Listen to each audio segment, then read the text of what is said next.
सदाबेले आपण अनुभव करुछंती जे आपणଙ୍କ गृहरे भूत प्रेतर बाधा लगी रहुछि बा समस्त प्रकार एहिपरि कुबाधा को दूरीभूत करिबा पई कौन करिवे।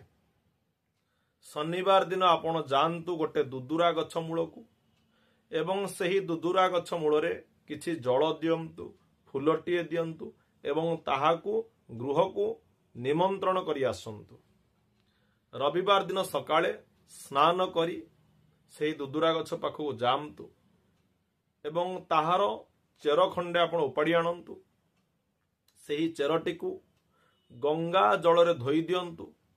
सही जलटी को आपण घरर भितरे घरर बाहरे सबुआडे छिंचन करंतु एवं जेउ चेरटी को आपण धोई थिले सही चेरटी को नहीं ठाकुरंक गृह रखंतु एवं किछि दिन पूजा अर्चना करी जे घरर मुख्य कर्ता सीए ताहाकू ताबिजरे पुराई बा डेउरिया पुराई धारण करंतु किंबा सही चेर को अल्प अल्प समस्त मध्य ताबिज भितर पुराई बा डेउरिया भितर पुराई धारण करंतु। देखिबे आपणक गृहरे थिबा भूत प्रेत जनित बाधा निश्चित भावरे दूरीभूत हेबो।